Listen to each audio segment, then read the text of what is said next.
Thank you for the introduction. Good afternoon. My name is Sara Schuster, and over the last 4 years, I've had the opportunity to serve on several boards related to the economics department. I'm thrilled to share today with family, friends, faculty, and graduates.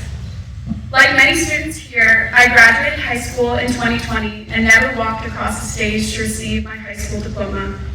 Instead, my diploma was delivered in a Hy-Vee grocery bag as people honked from their cars. Our high school graduation was not what any of us were expecting, but it put into perspective the importance of celebrating our accomplishments, especially with those we love. So thank you to all the organizers of this event. We really appreciate this.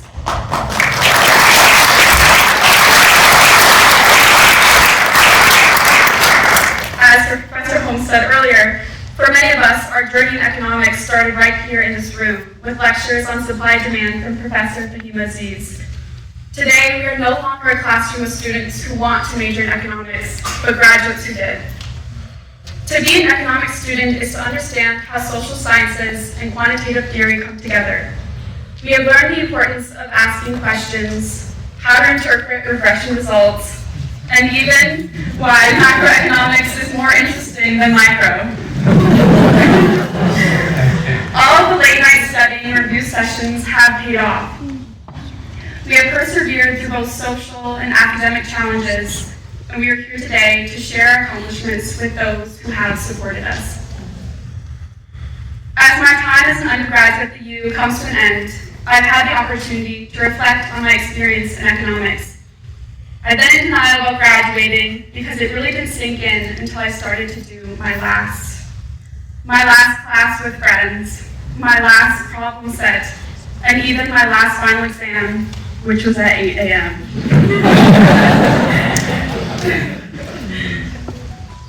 It also started to sink in when I realized I'm not registering for another semester, but I do get to reflect on the past 8 semesters that have comprised this incredible experience.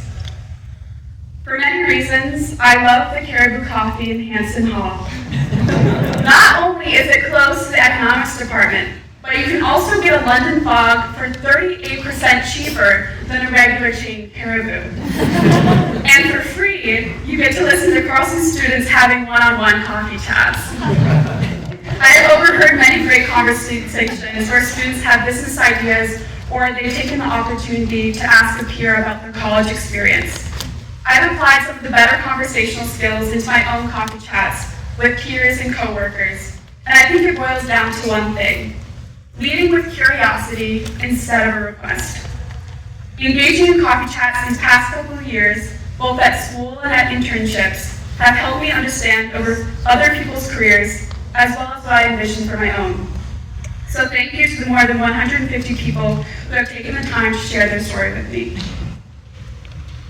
This journey would not have been what it was if I didn't have the people supporting me. One of the people that I'd like to thank is Professor Ellen McGrattan.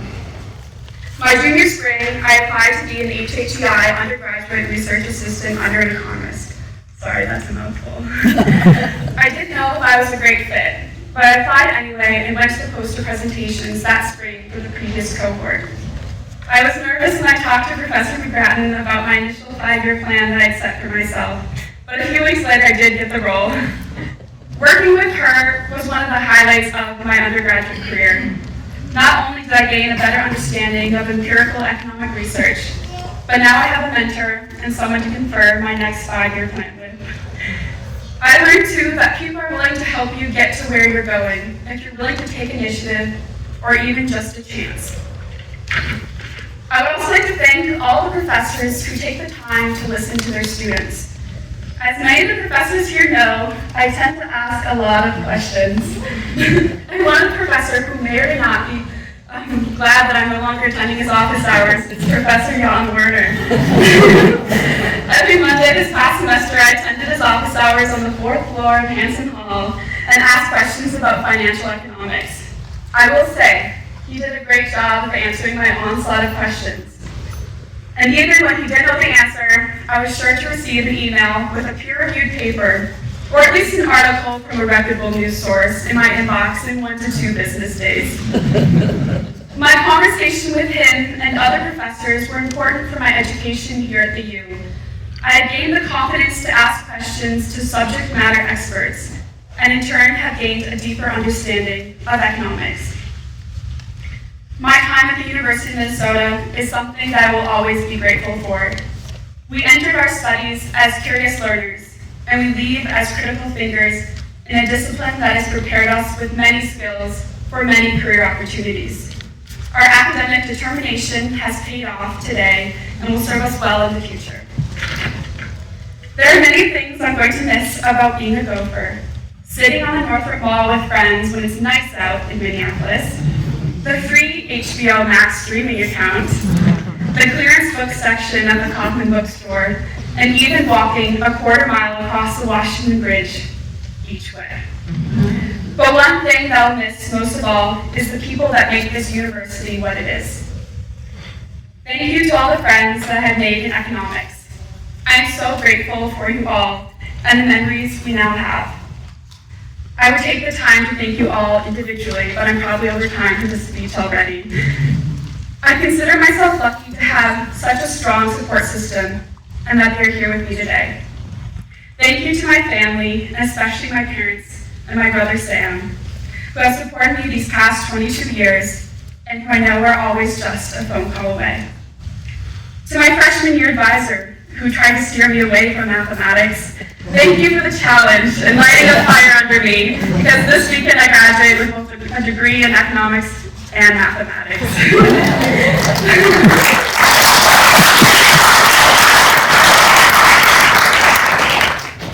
A degree in economics from the University of Minnesota is not for the faint of heart.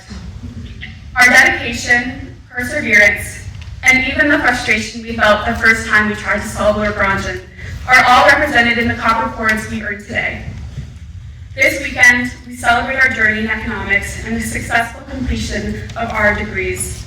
We proudly represent the graduating class of 2024 with a degree in arguably the best major. So congratulations again to the class of 2024.